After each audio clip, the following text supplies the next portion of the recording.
Hello WhatsApp guys, কি অবস্থা সবার? আশা করি সবাই ভালো আছেন। আমি আলহামদুলিল্লাহ ভালো আছি আপনাদের দোয়ায়। তো আজকে চলে আসলাম নতুন আরেকটি ভিডিও নিয়ে আপনাদের সামনে। আজকে আমরা শহরে যাওয়ার জন্য বের হয়ে পড়েছি একদম বাসা থেকে সকাল সকাল।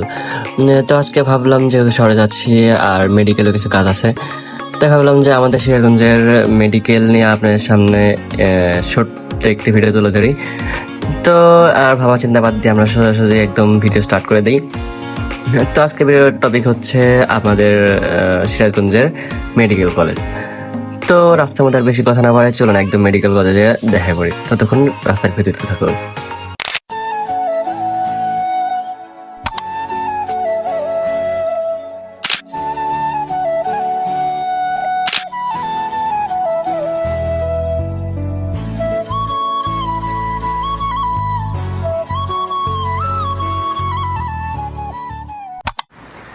সো গাইস, আমরা হাঁটতে হাঁটতে চলে আসলাম মেডিকেলের সামনে। এটা হচ্ছে মেডিকেলের গেট। তো আমরা গেট দিয়ে ঢুকে পড়ি দুইজন, আবার কালো জনকে মনে করেন আমাদের গ্রুপের। আমরা হচ্ছে দুইজন, ওই সাদা শার্ট পরা একজন আর আমি ক্যামেরাম্যান। তো যাই হোক, আমরা ভেতরে ঢুকে পড়ি। অনেক বেশি রোদ ছিল আজকে। খুব একটা গরম বলবো না, রোদ প্রচুর। গরম খুব একটা গায়ে লাগতেছিল না, কারণ বাতাস ছিল।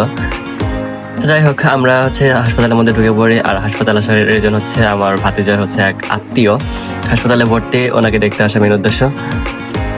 তো আমরা আর কথা বাড়াবো না, একদম হাসপাতাল থেকে বের হই।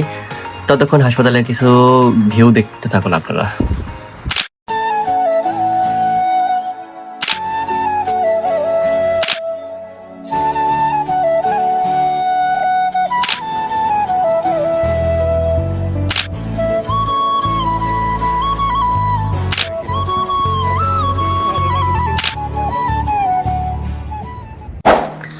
সো গাইস, আমরা মেডিকেল থেকে বের হয়ে এসে আমার কিছু টুকটাক কাজ ছিল শহরে, তো ওগুলা সেরে আমরা ডিরেক্ট সেন্দিতে উঠে পড়ি আমাদের বাড়ির উদ্দেশ্যে। তো বন্ধুরা, আজকে অনেক দৌড়াদৌড়ি হলো। তো যাই হোক, আজকে আর ভিডিও বড় করবো না, কারণ এমনিতেই বড় হয়ে গেছে। জানি না কেমন লাগলো আপনাদের ভিডিও। যদি অবশ্যই ভালো লেগে থাকে তাহলে আমার চ্যানেলটি সাবস্ক্রাইব করে রাখবেন এবং ভিডিওটি শেয়ার দিয়ে রাখবেন। তো গাইস, আজকে আর ভিডিও বড় করবো না, এই পর্যন্তই ভিডিও। ভালো থাকবেন, সুস্থ থাকবেন, দোয়া করবেন আমাদের জন্য, পাশে থাকবেন সবসময়। আল্লাহ হাফেজ, টাটা।